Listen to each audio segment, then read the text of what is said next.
So let's read the question. The question says, what is the charge of 90 kg of electrons?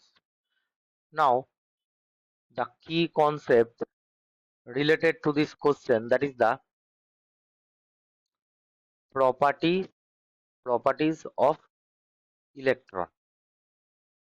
Electron का property क्या है? Electron क्या है? Electron is negatively charged particle होता है, ठीक है. और इलेक्ट्रॉन का मास क्या है? मास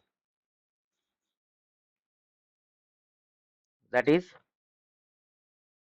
9.1 into 10 to the power minus 31 kg, ठीक है. 1 इलेक्ट्रॉन का मास है और इसका जो चार्ज है, चार्ज क्या होगा? 1.6 into 10 to the power minus 19 coulomb for 1 electron, ठीक है.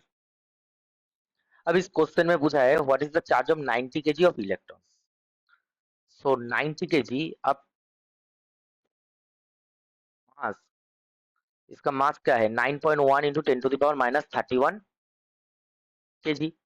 एक इलेक्ट्रॉन का मास है 9.31 10 to the power minus 31 kg. अब 9.1 into 10 to the power minus 31 kg जो मास है, जितना इलेक्ट्रॉन का उतना का चार्ज क्या है? 1.6 into 10 to the power minus 19 coulomb, ठीक है. सो 1 kg इलेक्ट्रॉन का चार्ज कितना होगा? 1.6 into 10 to the power minus 19 coulomb पर 9.1 into 10 to the power minus 31 kg. अब पूछा है 90 kg इलेक्ट्रॉन का मास कितना होगा? 90 kg का मास चार्ज कितना होगा? 1.6 into 10 to the power minus 19 over 9.1 into 10 to the power minus 31 kg. This is coulomb multiplied by 90 kg.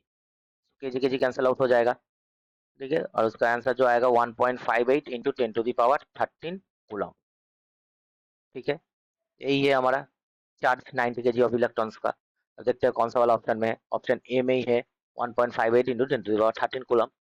So answer will be option A. I hope you will understand the solution very well. Best of luck.